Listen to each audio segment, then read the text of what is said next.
नमस्कार, मैं डॉक्टर विशाल Jain, laparoscopic surgeon. आज आपसे इम्यूनिटी के बारे में बातें करना चाहता हूं, जिसकी आज हर तरह चर्चा हो रही है।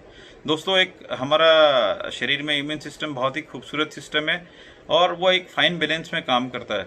दोस्तों, we actually don't want our immune system to stronger, we want it to function optimally. दोस्तों, क्योंकि इम्यून सिस्टम का अधिक काम करना या कम काम करना दोनों ही हमारे शरीर के लिए हानिकारक होता है। क्योंकि अगर हमारा इम्यून सिस्टम अधिक काम करता है तो हमें कई एलर्जिक डिसीजेज या ऑटोइम्यून डिसीज होने की रिस्क होती है। वैसे ही अगर हमारा इम्यून सिस्टम कम काम करता है तो हमारे कई तरह के इन्फेक्शंस होने की संभावना होती है, जैसे कहीं कीमोथेरेपी के साइड इफेक्ट्स के कारण या कहीं कॉर्टिकोस्टेरॉइड्स के लॉन्ग टर्म इफेक्ट के कारण हमारी इम्यूनिटी कम हो जाती है, या कोई HIV एड्स बीमारी के कारण भी हमारी इम्यूनिटी कम हो जाती है। तो दोस्तों, हम चाहते हैं कि हमारा इम्यून सिस्टम एक ऑप्टिमम लेवल पे काम करे, और इसको ऑप्टिमम लेवल पे काम करने के लिए कई अंग इसमें काम करते हैं, जैसे कि white blood cells, antibodies, complement system, thymus, spleen, bone marrow. साथ ही साथ हमारी स्किन है, लंग्स हैं, हमारा डाइजेस्टिव सिस्टम है, इनफेक्ट हमारे सलाइवा है, हमारे आंसू हैं, टीयर्स, ये सब भी एंटीबैक्टीरियल एंजाइम युक्त होते हैं और ये इम्यून सिस्टम में हेल्प करते हैं। तो प्रश्न ये उठता है कि how to optimise our immune system और how to boost our immunity. तो अभी कई तरह के सप्लीमेंट्स हैं, जैसे vitamin C, vitamin D, zinc और अन्य कई तरह के सप्लीमेंट्स। तो दोस्तों, इनका सही मात्रा में उपयोग आवश्यक है, जिसकी सलाह केवल एक एक्सपर्ट ही दे सकता है। उसी तरह हम कई तरह के काढ़ा का, हल्दी का, च्यवनप्राश का या अन्य आयुर्वेदिक प्रिपरेशंस का उपयोग कर रहे हैं। तो पुनः मैं वही आपसे बात रिपीट करना चाहता हूँ कि आप रिस्पेक्टिव कंसल्टेंट से, आयुर्वेदिक स्पेशलिस्ट से बात करके ही इनका उपयोग कीजिए, या आप कोई होम्योपैथी दवाई ले रहे हैं तो आप उनके होम्योपैथी एक्सपर्ट से बात करके वो दवाइयाँ लीजिए। क्योंकि अभी कई मरीज ऐसे आए हैं जिन्होंने इन चीज़ों का अधिक मात्रा में सेवन किया और उसके साइड इफेक्ट्स के कारण वो हम लोगों को दिखाने आ रहे हैं। तो प्लीज़ आप कोई इंटरनेट डॉक्टर मत बनिए, या कोई व्हाट्सएप फॉरवर्ड के हिसाब से ट्रीटमेंट शुरू मत कीजिए, ये आपके शरीर के लिए हानिकारक भी हो सकता है। आइए दोस्तों, हम जानते हैं कि हमारा इम्यून सिस्टम को हम कैसे ऑप्टिमली फंक्शन करने के लिए हेल्प कर सकते हैं। तो दोस्तों, एक तो चीज़ है कि हम आसान तरीका है कि हम सप्लीमेंट्स लें, पर क्या हम लाइफ लॉन्ग सप्लीमेंट्स लेना चाहते हैं? तो शायद इसका उत्तर ना होगा।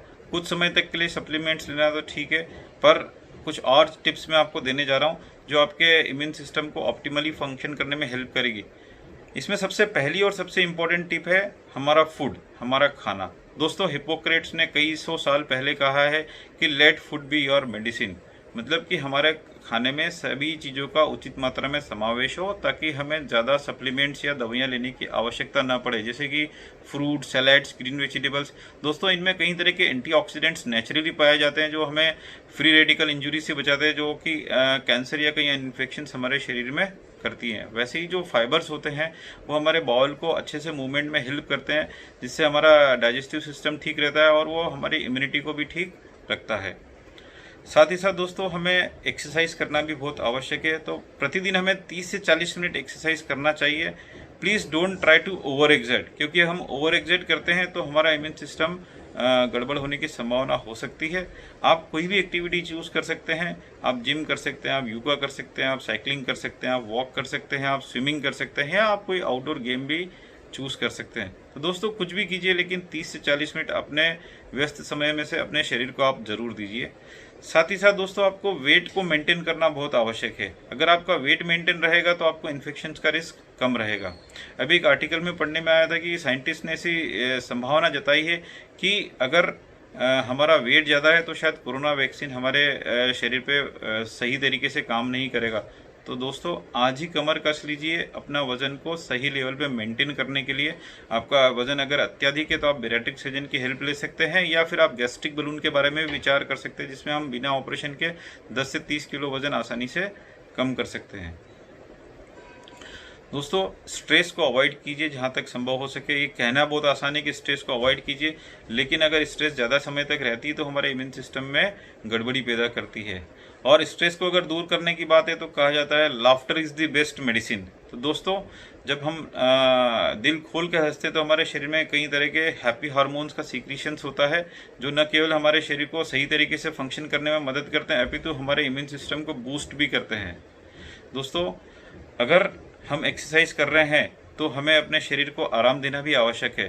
तो हमें नींद बहुत ज़रूरी है, वो भी 7 से 9 घंटे की करीबन रात में। तो दोस्तों, जब हमारी नींद पूरी होती है तो हमारा शरीर रिलैक्स होता है और हमारा इम्यून सिस्टम भी एकदम ऑप्टिमम तरीके से काम करता है। दोस्तों अब हम बात करते हैं अल्कोहल की। दोस्तों alcohol in moderation is fine, लेकिन हम अगर एक्सेस अल्कोहल का कंजम्पशन करते हैं तो इससे लीवर सहित कई अन्य बीमारियां होने की संभावना होती है और जो हमारे इम्यून सिस्टम को गड़बड़ करती है। एंड स्मोकिंग, दोस्तों क्विट स्मोकिंग, आप स्मोकिंग छोड़ दीजिए, क्योंकि अभी कोरोना वायरस सबसे ज़्यादा हमारे रेस्पिरेटरी सिस्टम को अफेक्ट करता है और स्मोकिंग के कारण हमारा रेस्पिरेटरी सिस्टम का इम्यूनिटी कम होता है और साथ ही साथ कैंसर जैसी बीमारियों का भी खतरा बढ़ता है। तो दोस्तों आप स्मोकिंग पूरी तरीके से बंद कर दीजिए, आपके लिए ठीक नहीं है। दोस्तों बात जब इम्यूनिटी की हो और वैक्सीन के बारे में बात नहीं की जाए तो बेईमानी होगा। दोस्तों वैक्सीन के लिए मैं एक चीज़ आपसे स्पष्ट करना चाहता हूँ कि वैक्सीन हमारे शरीर के इम्यून सिस्टम का उपयोग करके ही एंटीबॉडीज़ डेवलप करता है। तो इसके लिए हमारे इम्यून सिस्टम का ऑप्टिमम लेवल पे काम करना बहुत आवश्यक है। तो जो टिप्स आपको मैंने सुझाई है आप उनका उपयोग कीजिए और अपने शरीर को फिट रखिए और हमारे इम्यून सिस्टम को भी दुरुस्त रखिए। साथ ही साथ आप never forget SMS, that is the social distancing, mask and the sanitisation. दोस्तों thank you very much, stay safe, stay healthy.